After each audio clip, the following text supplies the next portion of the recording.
Well, there you go. I don't know what happened there. It was a little bit delayed, that, wasn't it? I'm not quite sure why, but there you go.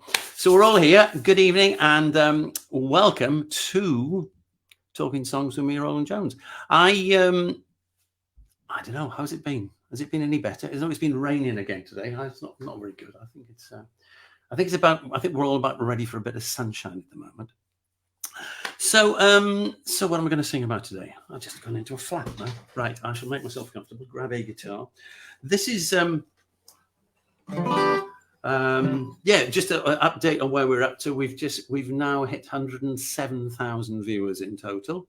So thanks to all of you for tuning in. Thanks to all of you for sharing with other people as well. We've got some great acts coming up. And I'm going to carry on. Until the whatever it is, until the 12th of November, I think is the song. And I'm going to be adding some more things coming up in April, where I'm going to be doing ones with maybe more than one act involved. So yeah, that's it. This is a song that I wrote on another rainy day in Manchester, and it was I can't think what the motivation behind it was, but it was all about, why do we do it? Why do we write songs? Why do we perform songs and all that sort of stuff? And so this is a little ditty called "The Roar of the Grease Paint and the Smell of the Crowd."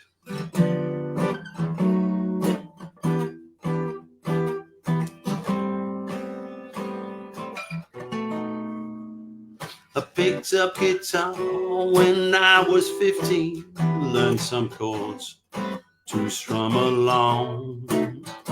And it only took me 44 years to get out and sing my own song. I don't do it for the money, though I don't mind getting paid. I don't expect to do serious drugs, and I don't do it to get laid. I do it 'cause I love it, playing my thoughts out loud. The roar of the grease paint, the smell of the crowd. But I've been doing it a long, long time, but never a hint of success. Unless you count having a lot of fun and playing with some of the best. I've played at some big festivals. I've even played the marquee. I've met some famous musicians and some weird ones, believe you me. I do it 'cause I love it, playing my thoughts out loud. The roar of the grease paint, the smell of the crowd. I'll never make money selling CDs, MP3s, or on Spotify. Sometimes the most reward I get is an enthusiastic high five. So I'm gonna keep on playing unless somebody calls the cops. And you will hear me singing my songs till they carry me out in a box. I do it 'cause I love it, singing my thoughts out loud. The roar of the grease paint, the smell of the crowd. Yes, I do it 'cause I love it, playing my thoughts out loud. The roar of the grease paint, the smell of the crowd. the smell of the crowd.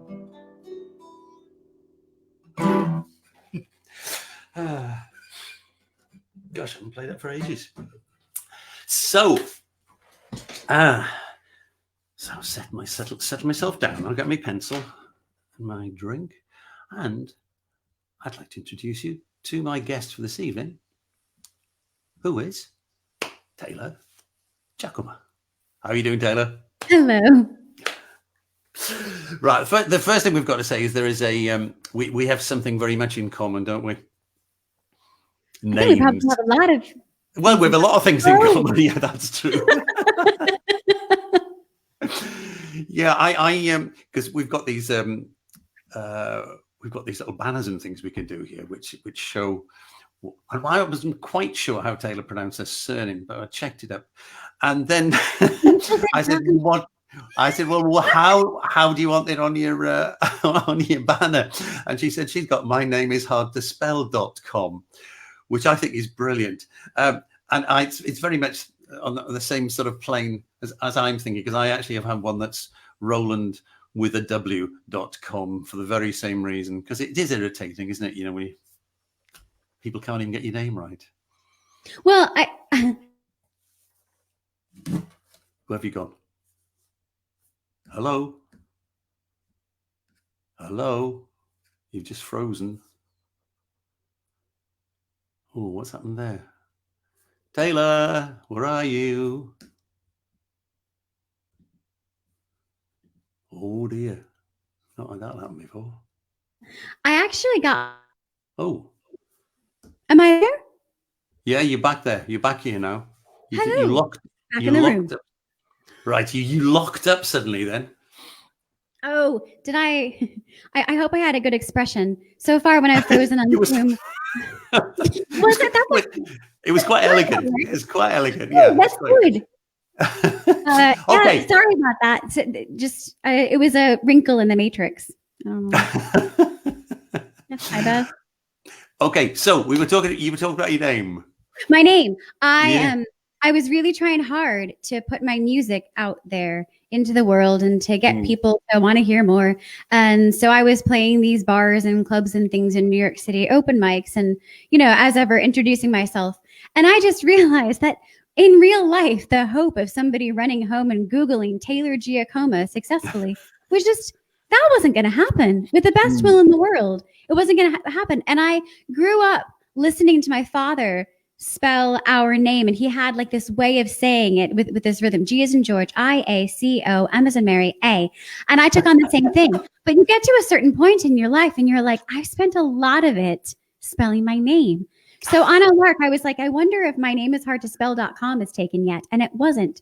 So I got it. Well and it really does work.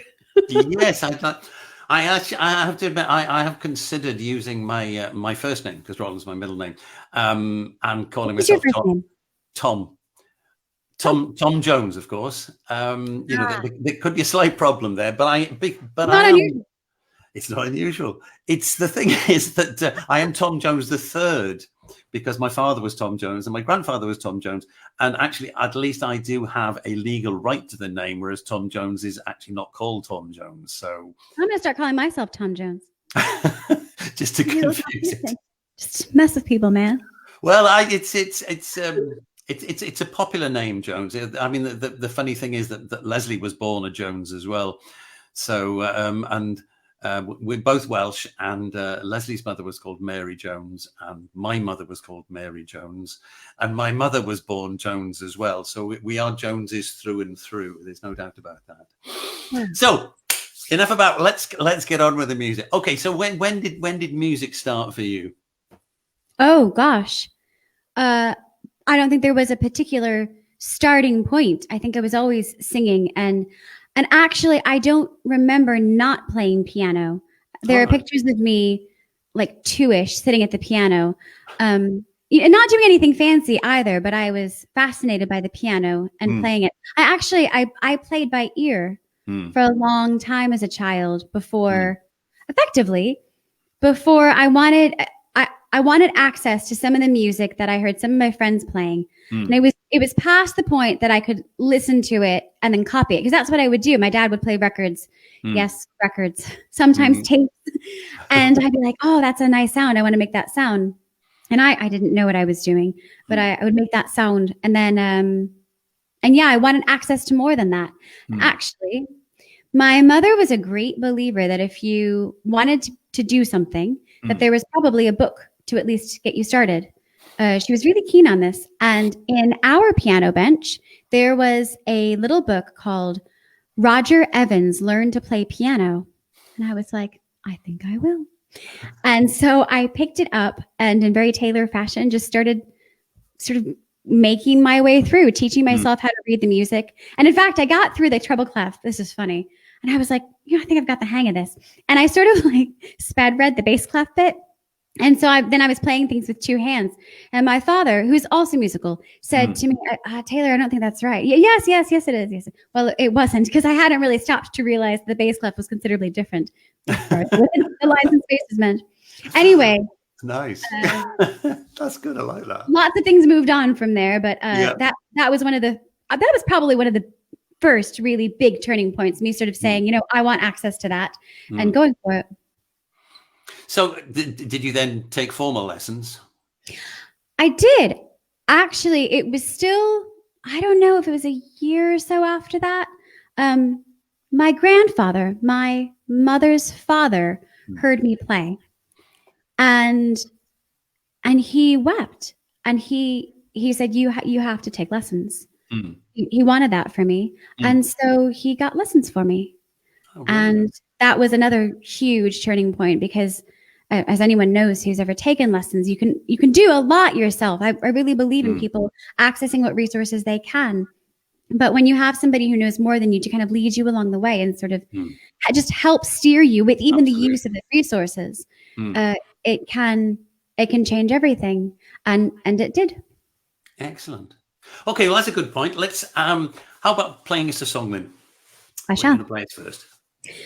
I think I'm going to play you Safetynet, which I actually wrote and released a couple years ago, but I've re-released in the pandemic, and I'll talk more about it after.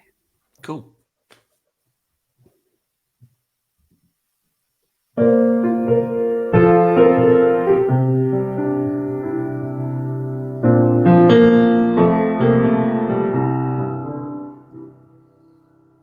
Sunrise on the morning of a new life, and it feels like your future's finally your own. So you move on, but somehow you can't outrun the feeling everything you had is gone. You're trapped in freedom all alone.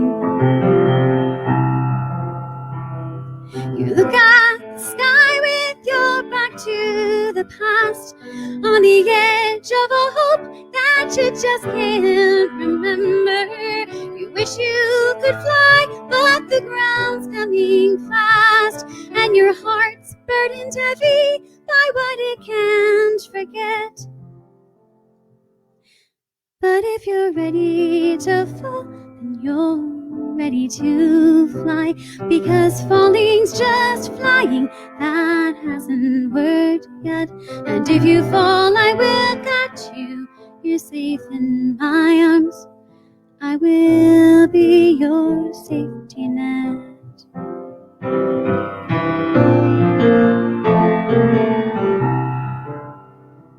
It's been so long now since anybody's loved you, and you can't see how you'd ever let somebody close, 'cause that hurts so deep. Your heart is like a secret you keep. You'd never be let somebody know. But your strength is a lie, even you don't believe. And the truth is a debt he will never repay. You're not ready to die, you're just ready to grieve.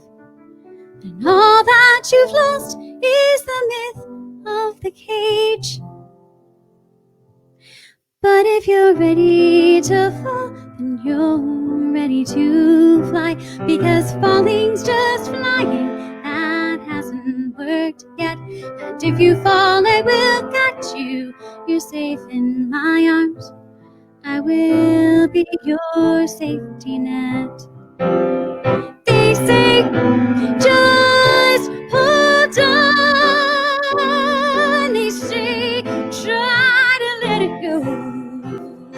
And when your faith is gone, I just wanted you to know. When you're ready to love, I'll be ready to try. And to love is to fall, is to fly. And when you're ready to fall, you'll be ready to fly. Because falling's just flying, that hasn't worked quite yet. And when you fall, I will catch you. You're safe in my arms. I will be your safety net. I will be your safety net.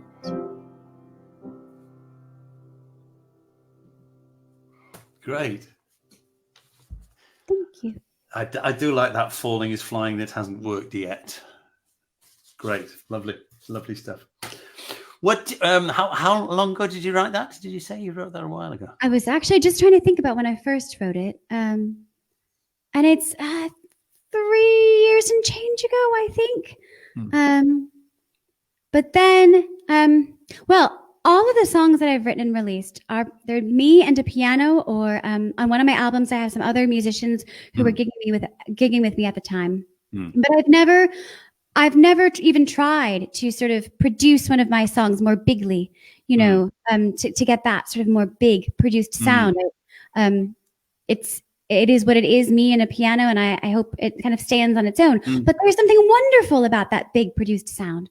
And last summer, I met a guy here in England who was just visiting and touring and things, who actually lives in Nashville. He's called Mark Allen, Benchmark Productions. And he said, you know, I really want to have a go at producing one of your tracks. And I thought about it, and I listened to some of his music, and he's a great guy, great just sense of music. And I knew he wouldn't, you know, overdo it, you know, like sometimes happens. Be careful and gentle with it. And it was a really iterative process as well. He didn't just sort of say, okay, I'll do it now. We went back and forth. I mean, he had a lot of patience with me, actually. And we were working on that last winter, well before all of this, you know, this world we're living in now. And then as all this came crashing down, the song just took on so much more meaning, just a different level of meaning, just a different meaning. And so that's, I think, what's really wonderful about songs is they're not static. They're almost alive, and they mean what they mean to whom they mean that. And it doesn't even have to be the same, you know, for the person who wrote it and the person who hears it.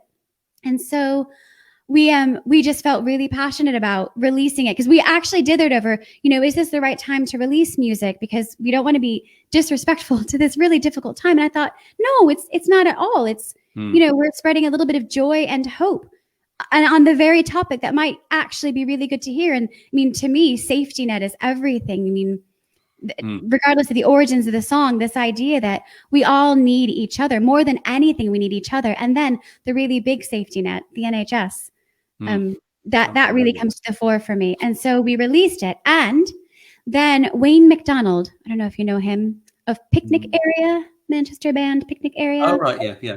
He does these fantabulous videos. And I asked him, I said, for the release of it, would you be willing to do a video of this thing that Mark and I produced based on my song? And he did. And it was wonderful. And it was all about hope and so many different kinds of love, all kinds of love. And there were some really wonderful, hopeful hospital scenes too. And yeah, Is that it was online? It certainly is. We re-released it as Safetynet 19. Right. Okay. So if anybody wants to get hold of it, they can get it on Safetynet 19. Yeah. Yeah. If you Google Safetynet 19, or if you go to my website, it's easy to find. You can find Safetynet sort of original flavor, and then Safetynet 19.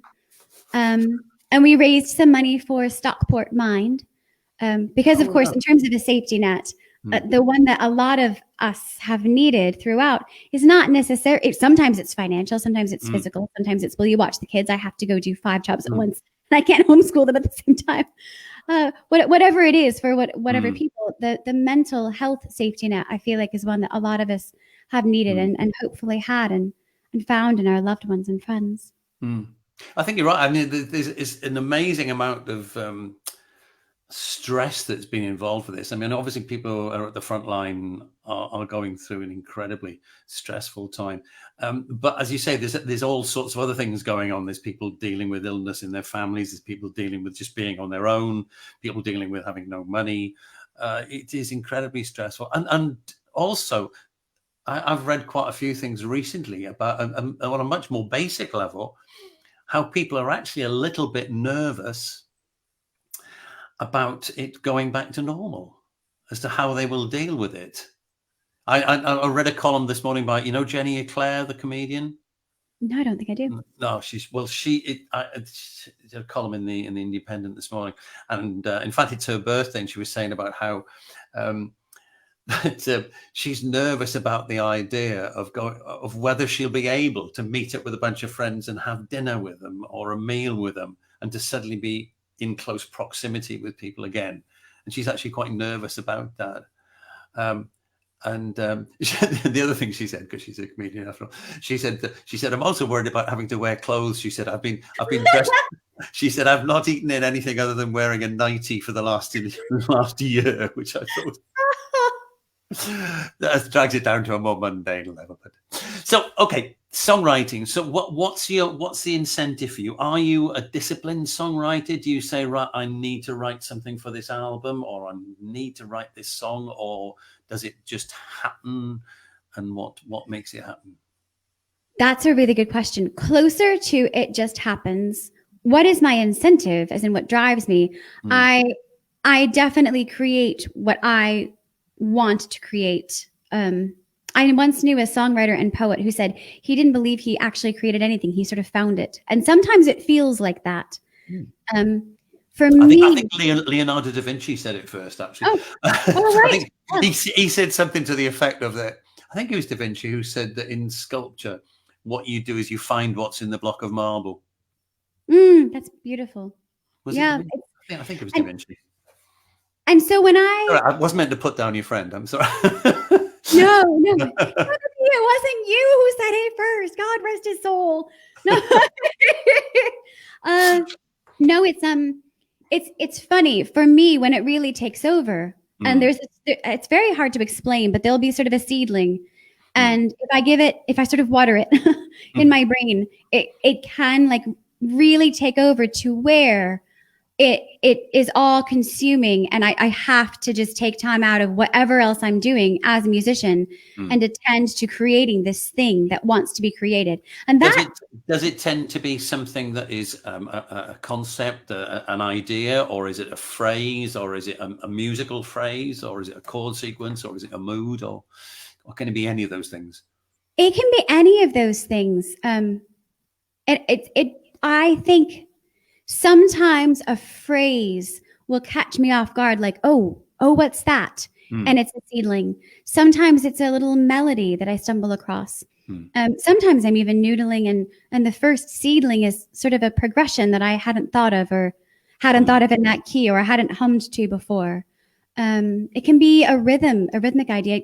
it can be so many things. But it's usually I'm in sort of a state of receiving, I'll say, and something will come at me and I'll think, just a minute. I think that's the beginning of something. And the hardest thing for me is not necessarily writing. It's really making the time and space for that. Even actually, weirdly, in this past year, I mean, I wear a lot of different hats as a musician, and you got to make room for all those, and they all kind of take time and energy. And as well, I'm someone, and I've never liked this about myself. When I'm in like survival mode, when I'm going through something really, really hard, I don't tend to actually be massively creative. I go to the piano, I go to my music, but it tends to be after that's passed as I reflect on it and kind of start to file it away in my brain in the right places and make sense of it. And this is throughout my whole life, you know, when I've encountered really tough things. I mean, if you know any of my work, a lot of it is some pretty tough stuff. It doesn't tend to be written right in the moment, maybe bits of it, maybe just fractions, but it doesn't come together until after I sort of know how to put it together with a little bit of perspective that it tends to take shape.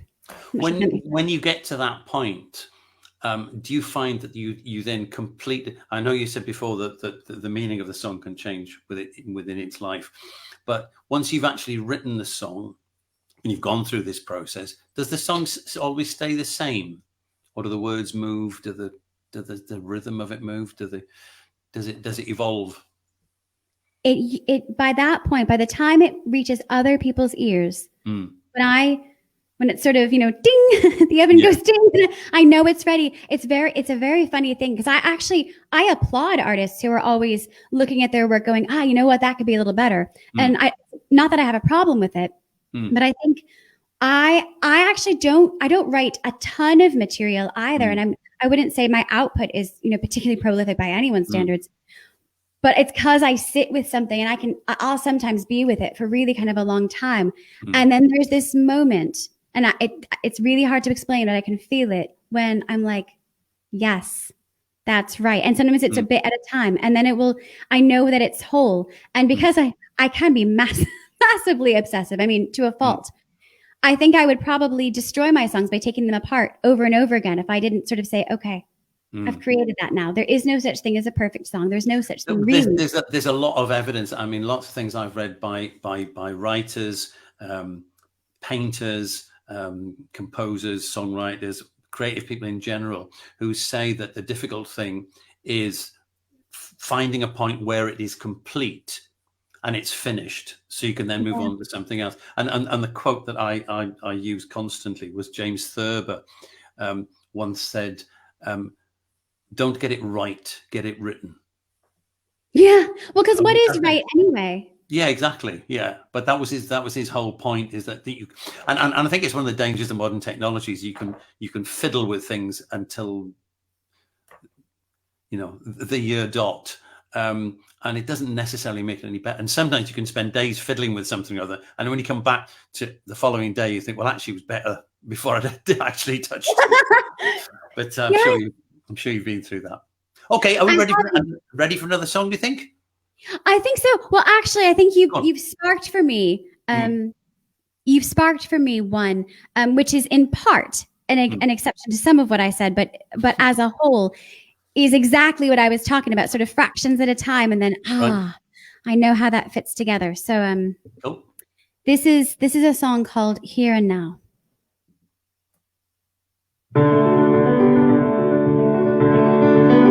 This is not your home, but it's where you lay your head down, so make it your own. It's best you can. This is not your man, but he's the one you put your arms round, so love him true. It's best you can. This is not your life, but it's the one that you are living, so breathe it out and breathe it in, just one day at a time. This is not where you thought you would end up, but here you are, here and now. I lost my stripes in a field of zebras. I lost my spots in a field of cows.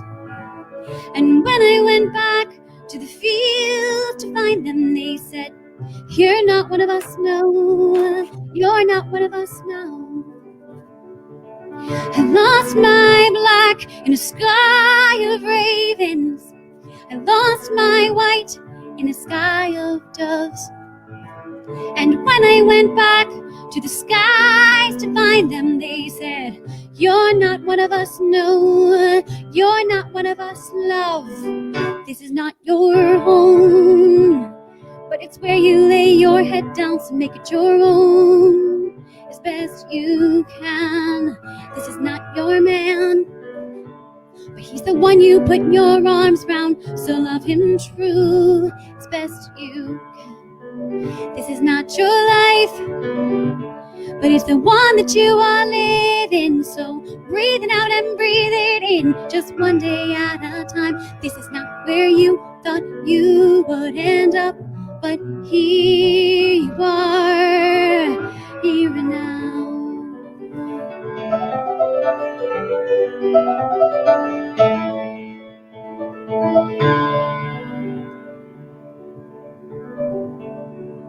I lost my shell at the water's edge. I lost my skin in waters well above my head. And when I went back to the shore to find them, the shore wasn't so sure anymore. So I lost my way and went out to sea. I lost my will when I lost my way, and let the waves crash right over me, thinking lost is the last thing I'll ever be. Sinking, lost is the last thing I'll ever be. Oh no, lost is the last thing I'll ever be. La da da da da da da da da. Ooh, la da da da da da da da da.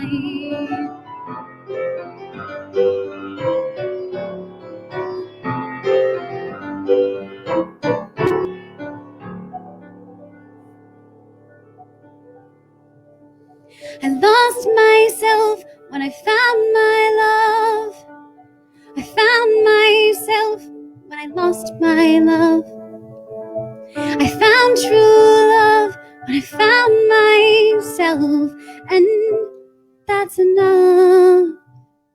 Here and now, this is not your home, but it's where you lay your head down, so make it your own as best you can. This is not your man, but he's the one you put your arms around, so love him true, girl, as best you can. This is not your life, but it's the one that you are living in, so breathe it out and breathe it in, just one day at a time. This is not where you thought you would end up, but here you are, here and now. This is not where you thought you would end up, but you are where you are, here and now.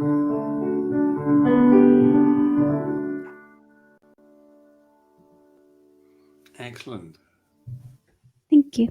That's great. I love the sort of repeated motif in it. I lost my blah blah blah. You know, it's just, I love that. It works so well. What was the inspiration for that? Well, I wrote the chorus of that at a time when I was in a pretty difficult place. Without going into a lot of detail, I took a pretty wild leap to uproot the life I had to move here. And then it all fell apart a little, and I was trying to figure out kind of what to do, you know, where do I fit in? What is the plan here? And it was actually just the chorus of it was at first kind of a reconciliation of, okay, this is not quite how I planned it, but you know what? That's okay. And this is really uncomfortable. And that is also okay. And I don't belong in lots of ways. And that is also okay. All of these things are okay. And we're just going to kind of stay put and kind of see what happens and ride this out. And over the next few years, really, I had lots of choices. And really that guide of sort of, well, there is what you thought was going to be was just an idea anyway. Why don't you just see what is, what's behind door number 2? What's behind door number 79?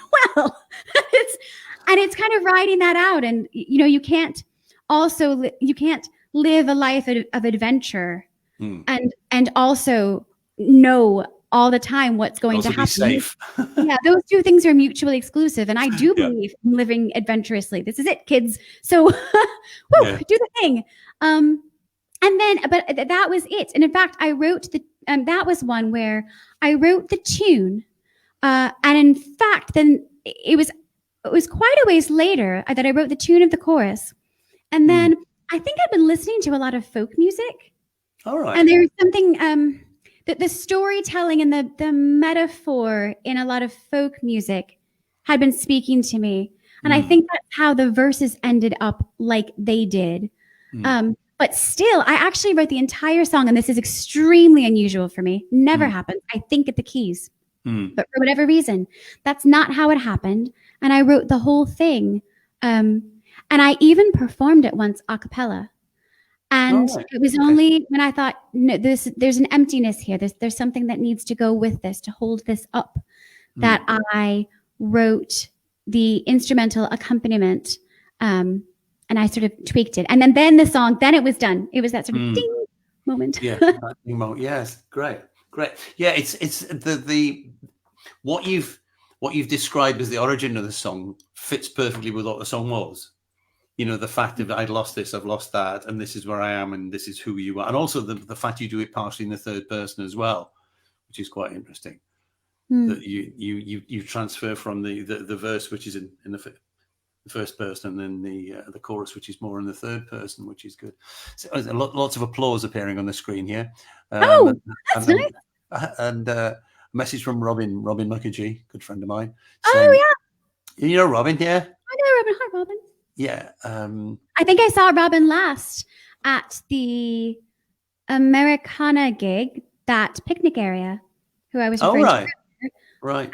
Hosting. I could be wrong about that, but I think that's the last time I saw Robin. Yeah, he's a good lad. Yes, what was I going to ask you about? There's something else that struck me about that song I wanted to ask you about, and it's gone completely now. That's what I was going to say. How long have you been in the UK?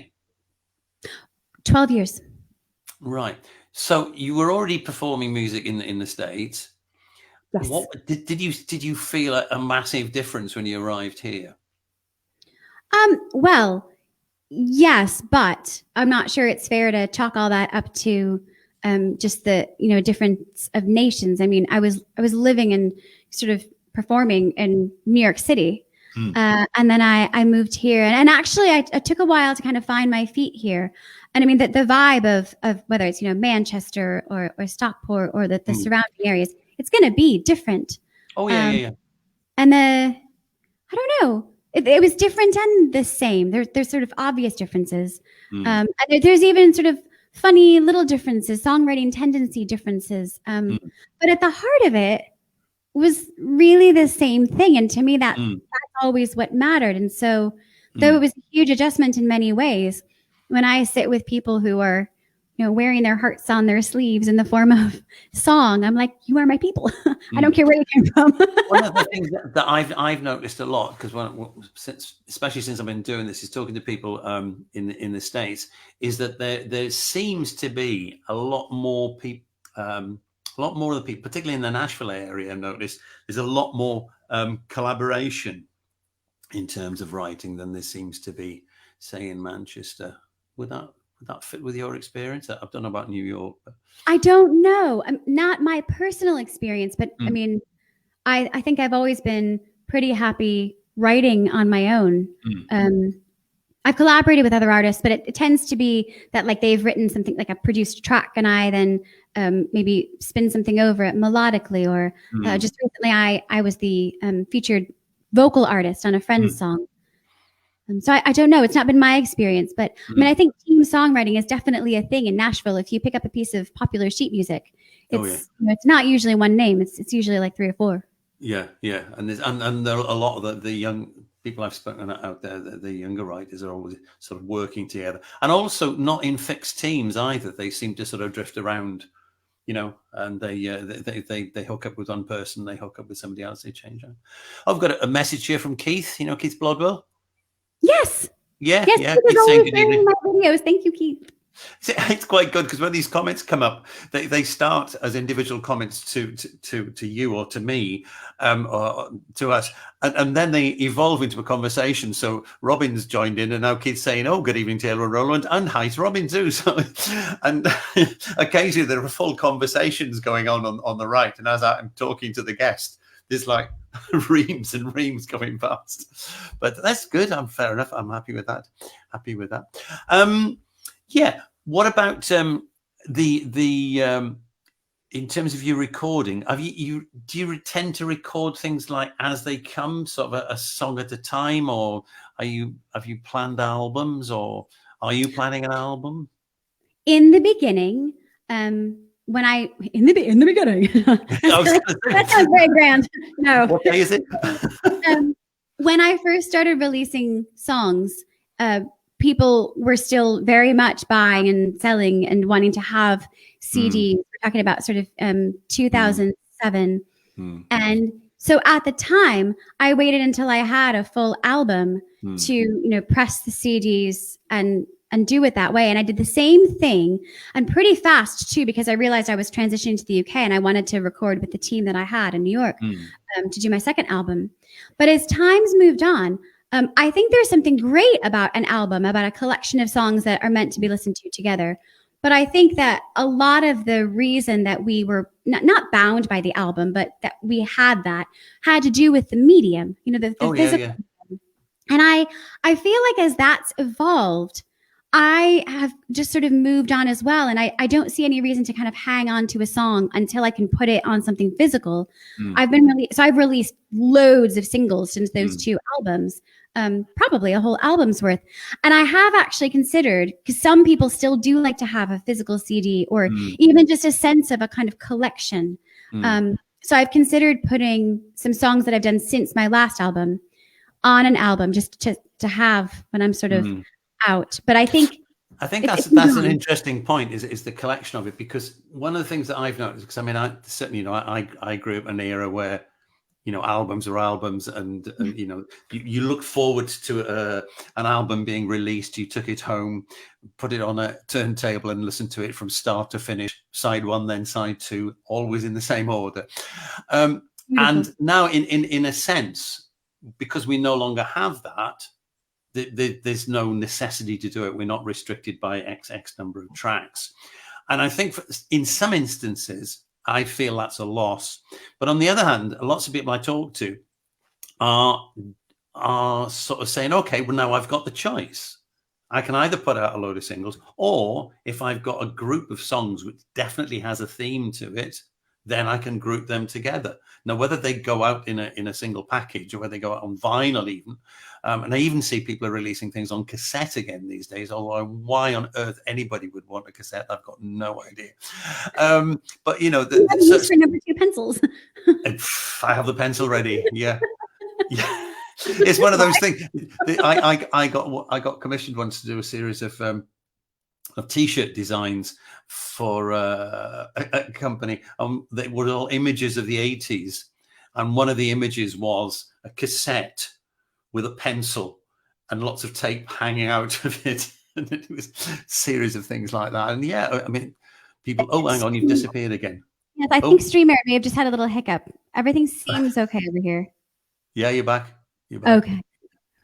That's a very powerful graphic, especially if you've lived it. Sort of. Yes, exactly. Well, it used to be it was a feature in Britain. You'd stop at a service station on the motorway, and there'd be cassettes on the floor, which people had,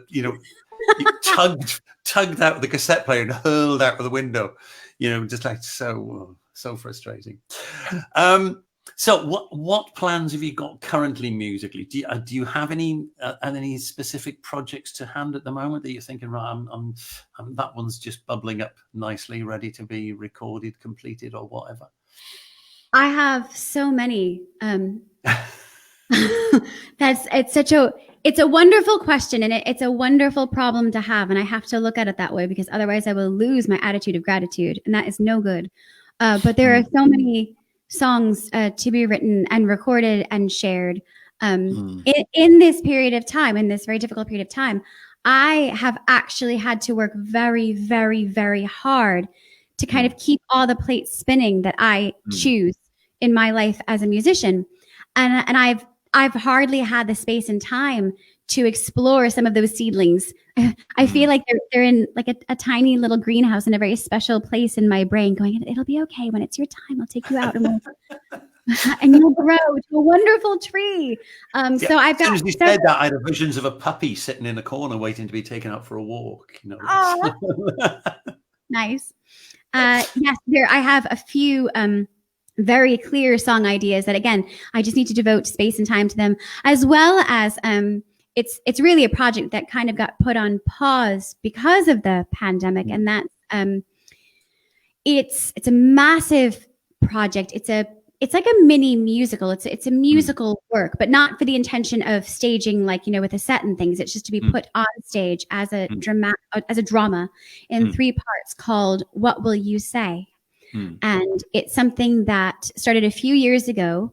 The Quakers, I'm a Quaker, I should say, as you don't know, in conjunction with some schools in East Cheshire, basically produced this poetry written by children in response to the topics of war and conscientious objection.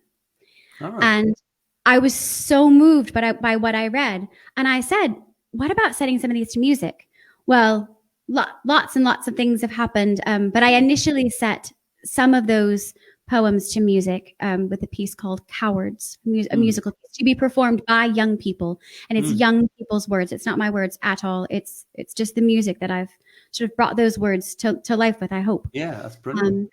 And that has sort of grown into something bigger, which we were going to actually perform and have people participate in last year. But of course, that wasn't possible. No. It might be possible in the near future. We just have to sort of wait to see what the universe has in store. But whether it's now or a little ways from now, it will happen. And I'm really excited about that too. Good. That's brilliant.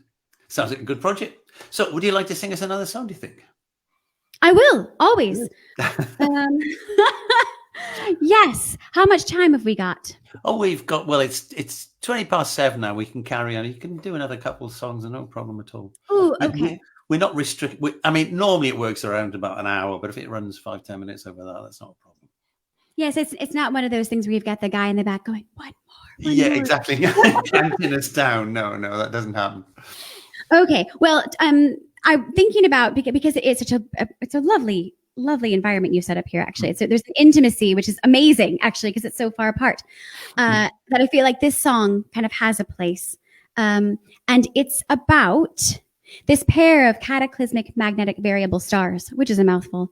But basically, there's like a big star and a little star. And because of how like gravity works with stars and energy and all that, this little star is actually kind of caught in orbit around this bigger star. And it actually gets closer and closer every orbit, and even like loses bits of mass. And the saddest part of all is that by the time the little star gets to the big star, it will die, because it won't ever get there. And when I read that article, it was just like a random, well, nothing's random, but I read this one-off article in a science magazine. I don't even remember. And I just thought, oh, there's a metaphor there. I would like to write a song about that. Yeah. And the pair of stars, the name is apparently erroneous, although I don't know how, but at the time it was printed, the name of the pair of stars was E.F. Eridanus. Okay.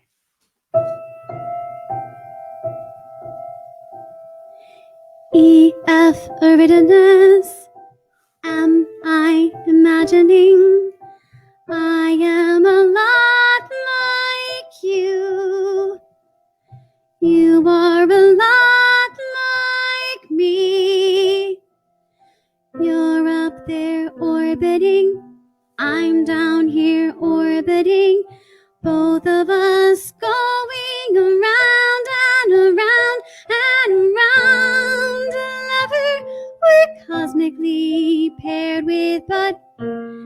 never intended to reach. Only just closer to distance and then go around again.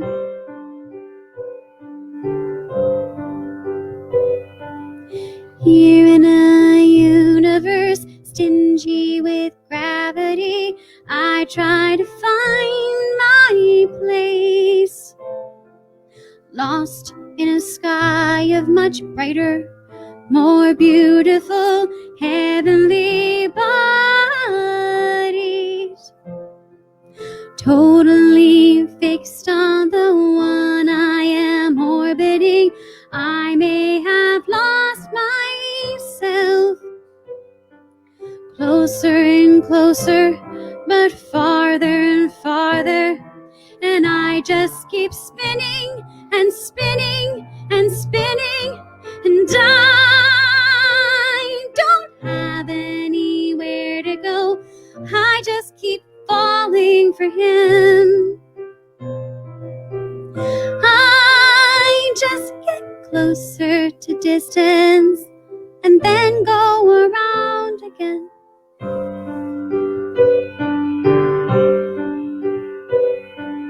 Two separate beings on two separate paths, but yet bound by a force we don't understand. Drawn to him no longer out of love, I am stuck in an orbit that I can't change. Closer and closer, but farther and farther, I'm losing myself to him. The more that I give, the less I seem to matter, but I just keep giving and giving and giving, and I don't have any more love to give to the man I've been loving. I just get closer to distance and then go around again. I am not just a part of a pair, I can shine on my own, but I just get closer to distance. I'd rather fall out of the sky than go around one more time.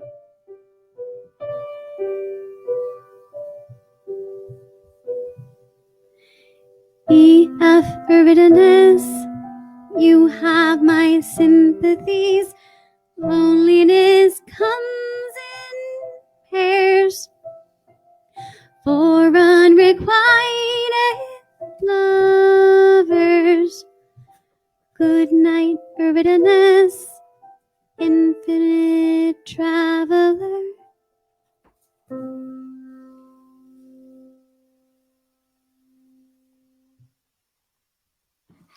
Excellent. Thank you. Excellent. I really enjoyed that. I like the line, loneliness comes in pairs. That's really nice. Do you know what it reminded me of? It's something I've not thought of for a long time. Harry Nielsen wrote something in the early 70s called The Point. Okay. You ever come across? It was an animated. It was a series of songs, but it was an animated cartoon as well. And obviously the idea. Rings a bell. Maybe I have seen it, and it's sort of somewhere, in the very messy files of my brain. There was something about, particularly the first part of the song, which has got that lovely sort of almost like nursery rhymish sort of sound to it, very simplistic, you know. Yeah, it just reminded me of that, and why Harry Nielsen should have sprang to mind, I have no idea, but it sounded good. I enjoyed that a lot. So what else can you tell us about your songwriting, do you think? Is there anything different about the way you approach things? I don't know. You said to me earlier on before we came on air, you said that you like the idea of doing this because people don't often talk about their songs. I mean, that was my main reason for setting this whole thing up in the first place, because I am interested in how people approach it. So So clearly you have thought about it, but is there anything you think that you do differently to it, or is there anything you think that how other people do it, you think, God, I wish I could do that, or I'm glad I don't do that? No, it's funny. I mean, maybe it's silly of me, but I've never sort of worried about how I come to it or how other people come to it. I think I have this thing where when I'm on stage playing and singing, and I'll do chatty bits in between. Although I kind of had to learn to do that, and I actually have this really overwhelming fear sometimes of being tedious and boring people. I don't know why. I don't think that usually happens, but there it is. And I've always thought that a good piece of music should just be, what it is, and it should stand on its own 2 feet, and you shouldn't have to define it. Or a good poem or a good piece of art, it shouldn't need explanation. But that doesn't mean it's not fun to talk about how you got there. And I think when I'm, in front of an audience, I find myself thinking, I wonder if they'd like to know how I came up with that, or actually if they prefer not to, or if they would like me to just play the next thing.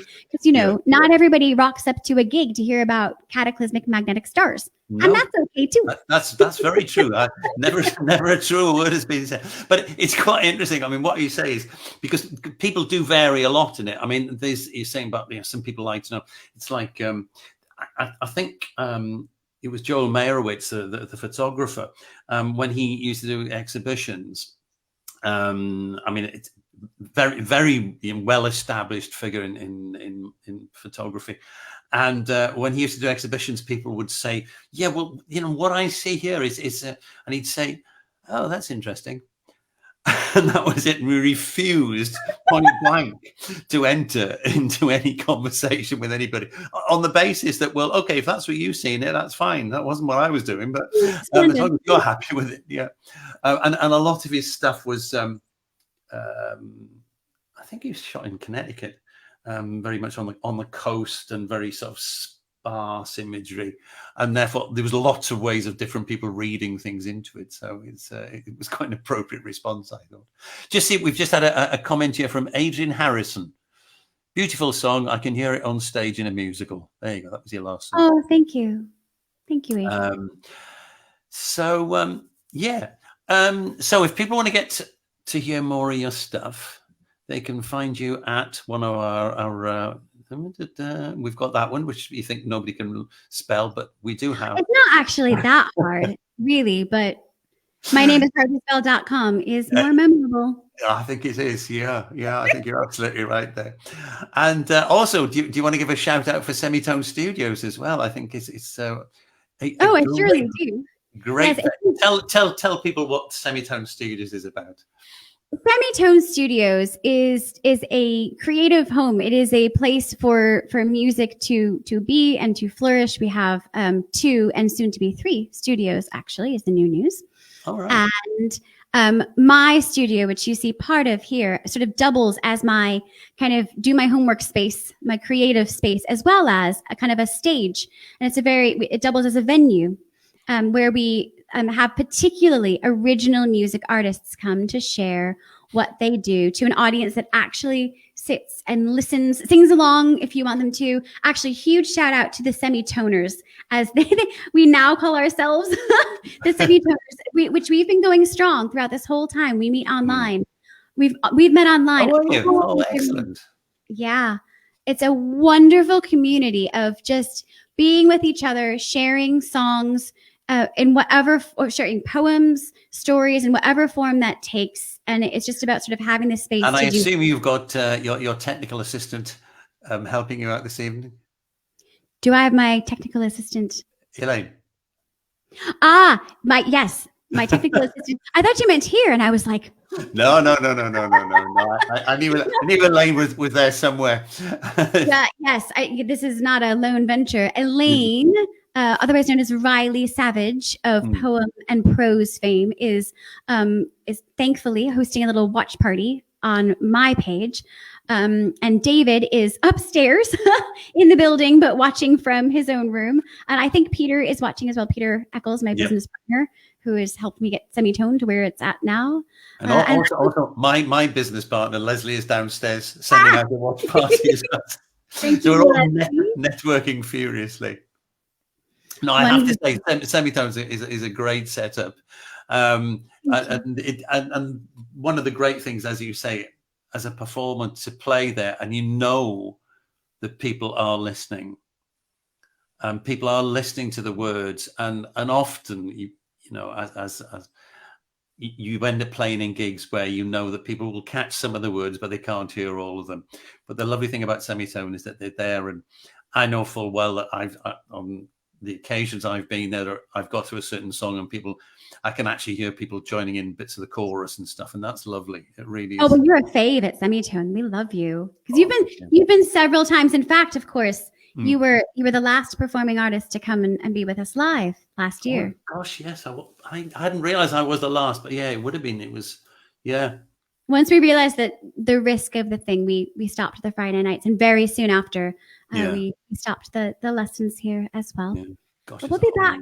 Nothing's stopped. It's just sort of on pause and scattered about a bit. It's on pause. I like that. Can I use that? On pause. The world is on pause. Listen, it's been absolute delight to talk to you. Would you like to do one more song? Sure. Yes. I'll do an upbeat little number. Also science inspired. It's loosely based on Einstein's theory of relativity, particularly with regard to Google it, kids. Space, time and space dilation, but it's also kind of about never having enough time and getting lost, which is also me. It's called TikTok.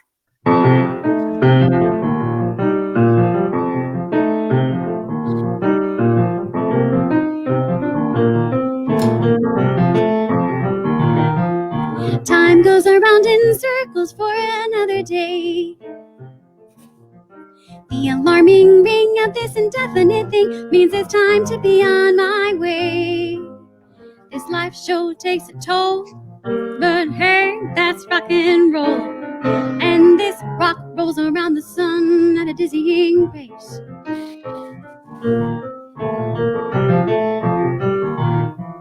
And maybe it's just gravity, but I can't get up and go. I keep thinking if I could move fast enough, maybe time would just go slow. I try to do all that I can, but time waits for no plan. And the more that I learn, the more I learn just how little I really do know.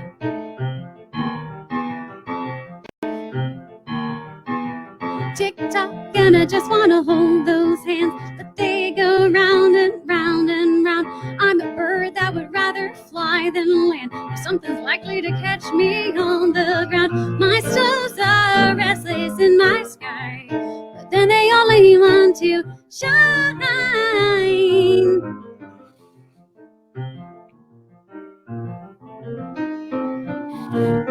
Skies and cobbled streets and cobbled faces of gray at the after lunchtime limbo of the day.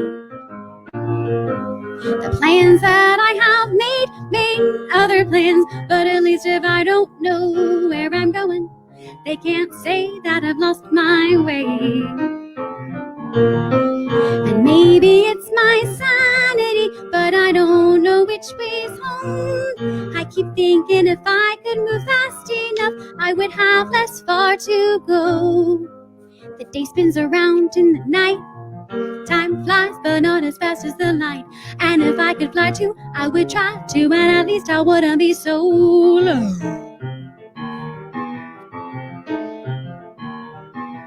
Tick-tock, and I just want to hold those hands, but they go round and round and round. I'm a bird that would rather fly than land. If something's likely to catch me on the ground, my stars are restless in my sky, but then they only want to shine. And I wonder if I'm flying or I'm falling, as I wander through the darkness all alone. And I wonder if the light that I've been following is right here all along. It's just that this little light of mine just needs a little time. Tick-tock, and I just want to hold those hands, but they go round and round and round. I'm a bird that would rather fly than land. If something's likely to catch me on the ground, my stars are restless in my sky, but then they only want to shine.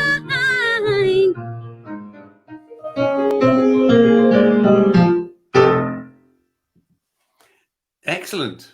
Extremely funky. I like that. I like that a lot. Great. I've not seen you play like that before. That's just oof. Getting well stuck then. Well, Taylor, it's been an absolute delight. Great to see you again. I hadn't realized Thank you for having me. An entire year's gone by since that. Yeah. Gosh. Well, hopefully we shall all be together again soon, and back to whatever the new normal is. So thanks again. Great songs. Lovely to talk to you. And I'll see you soon. Thanks for having me, Rowland. Thanks, everyone, for watching. Absolute pleasure. Thank you. Oh, that was good. Well, it's not often we get two songs influenced, one by two heavenly bodies approaching each other in orbit, and one about Einstein. I think that's really excellent. So, well, I thoroughly enjoyed that. I hope you guys out there did too. And I'll be back next week with another. Again, I don't know why I keep going a blank at the end of the show. I think it's When Rivers Meet next week, who are a funky little blues duo. And until then, look after yourselves, stay safe, and keep smiling. Okay, cheers. Bye.